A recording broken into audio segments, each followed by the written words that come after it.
নমস্কার, আমি জহিতা। নমস্কার, আমি ইন্দ্রাণী। শুরু করছি বিয়ন্ড পলিটিক্স।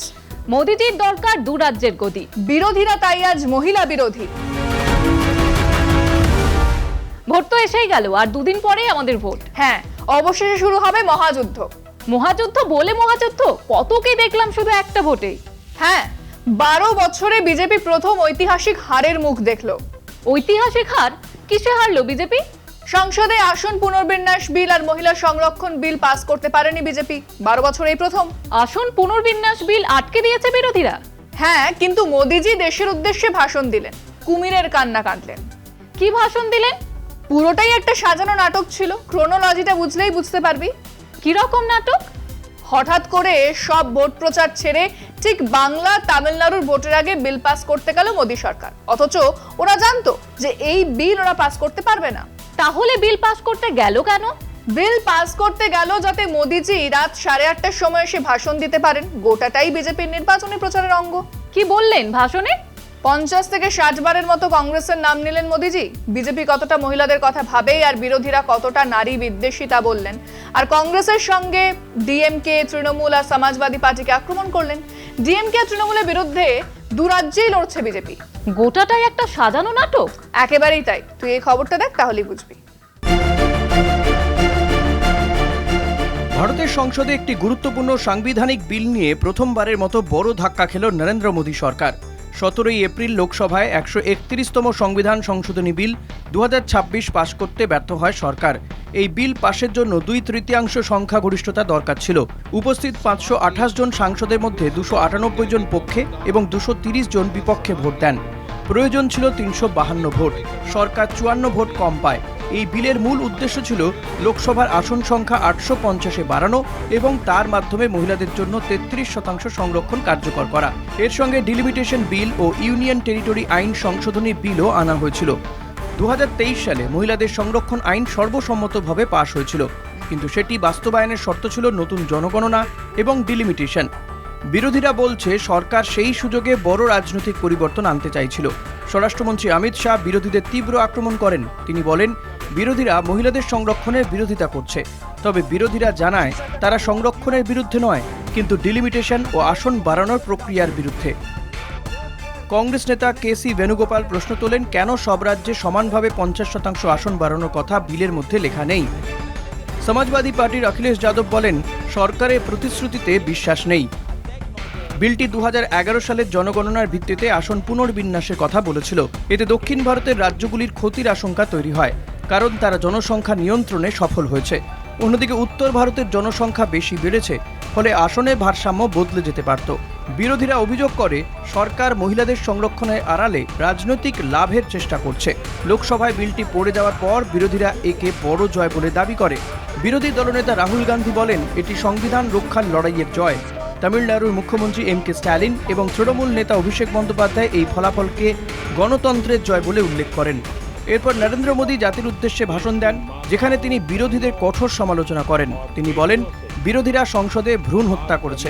এই ভাষণ নিয়ে নতুন বিতর্ক শুরু হয়েছে। সিপিআই ও সিপিএম অভিযোগ করেছে, নির্বাচনী আচরণবিধি চলাকালীন সরকারি সম্প্রচার মাধ্যম ব্যবহার করে রাজনৈতিক ভাষণ দেওয়া হয়েছে। তারা নির্বাচন কমিশনের কাছে অভিযোগ জানিয়েছে। সব মিলিয়ে এই ঘটনা শুধু একটি বিলের পরাজয় নয়, এটি কেন্দ্র রাজ্য সম্পর্ক, নির্বাচন রাজনীতি এবং গণতান্ত্রিক ভারসাম্যের বড় প্রশ্ন তুলে দিয়েছে। আমার রবীন্দ্রনাথের লেখাও ওই দু লাইন মনে পড়ছে। কোন দু লাইন বলতো? তুমি মহারাজ সাধু হলে আজ, আমি আজ চোর বটে। একেবারেই তাই। এখন মোদিজি আর বিজেপি নাকি মহিলাদের জন্য কেঁদে ভাসাচ্ছেন। সত্যি তাই। বিজেপির ইতিহাস অন্যই কথা বলে। আসারাম বাপু, মোদিজি যখন গুজরাটের মুখ্যমন্ত্রী আসারামকে গুরু বলে মানতেন, এ তো সবাই জানে। রাম রহিমের কথাই বলো না। হ্যাঁ, হরিয়ানার বিজেপির হয়ে ভোট প্রচার করবেন বলে প্যারোল পেতেন।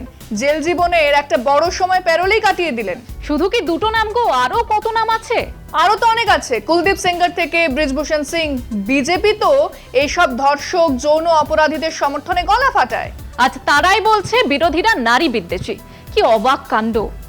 মোদিজির নামেও তো স্নুপগেট কেলেঙ্কারি দাগ আছে। মানসি সোনিকে কোথায় আছেন কেউ জানতে পারলো না। আজ বিজেপির মুখে নারী কল্যাণের কথা শুনলে ভণ্ডামি মনে হয়। হ্যাঁ, তা তো মনে হবে, এবং মনে হওয়াটাও খুব ভুল নয়। বিজেপির ট্র্যাক রেকর্ডটাই দেখ না। राजनीतिक सतह से नीचे नहीं गए। 2026 সালে সংসদীয় বিতর্ককে ঘিরে যে রাজনৈতিক প্রচার শুরু হয়েছে সেটিকে সরল করে দেখা ভুল হবে। বিরোধীরা আসলে তথাকথিত নারী সংরক্ষণ বিল খারিজ করেনি, খারিজ হয়েছে 131তম সংবিধান সংশোধনী বিল 2026, যেখানে 33% নারী সংরক্ষণকে আসন পুনর্বিন্যাসের সঙ্গে যুক্ত করা হয়েছিল। এই বিল পাশের জন্য প্রয়োজনীয় 2/3 সমর্থন পায়নি মোদী সরকার। গুরুত্বপূর্ণ বিষয় হলো 2023 সালের নারী সংরক্ষণ বিল ইতিমধ্যে সর্বসম্মত সমর্থনে পাশ হয়েছিল, যা সরকার তাদের রাজনৈতিক বক্তব্যে আড়াল করার চেষ্টা করেছে। বিরোধীদের আপত্তি ছিল মূলত এই সংরক্ষণ আর আসন পুনর্বিন্যাসকে এক ছাতার তলায় আনার যুক্তির বিরুদ্ধে, কারণ লোকসভা আসন 850-এ বাড়ানোর প্রস্তাব দক্ষিণ ও পূর্ব ভারতের প্রতিনিধিত্বে অসামঞ্জস্য তৈরি করতে পারত। জাতির উদ্দেশ্যে মোদির ভাষণে রাজনৈতিক বক্তব্যের প্রেক্ষিতে নারীদের প্রতি ন্যায় বিচারের প্রশ্নে আরও প্রাসঙ্গিক হয়ে ওঠে। যেমন ব্রিজভূষণ সিং এর বিরুদ্ধে একাধিক মহিলা কুস্তিগিরের যৌন হেনস্থার অভিযোগে দীর্ঘদিন কার্যকর পদক্ষেপ না নেওয়া, ভিনেস ফোগট, সাক্ষী মালিক, বজরং পুনিয়াদের প্রতিবাদ দমন এবং পরবর্তীতে তার ঘনিষ্ঠদের প্রশাসনিক পদে বসানো সবই রাজনৈতিক প্রশ্রয়ের অভিযোগকে জোরালো করে। একইভাবে দোষী সাব্যস্ত ধর্মগুরুদের ক্ষেত্রেও প্রশ্ন ওঠে। গুরমিত রাম রহিম বারবার জামিন ও প্যারোল পেয়েছেন, যা নির্বাচনের সময়ের সঙ্গে মিলে যাওয়ায় রাজনৈতিক উদ্দেশ্য নিয়ে বিতর্ক তৈরি হয়েছে। বিলকিস বানো মামলায় দোষীদের মুক্তি ও তাদের অভ্যর্থনা জাতীয় ও আন্তর্জাতিক ক্ষোভ তৈরি করে, পরে সুপ্রিম কোর্ট সেই সিদ্ধান্ত বাতিল করে।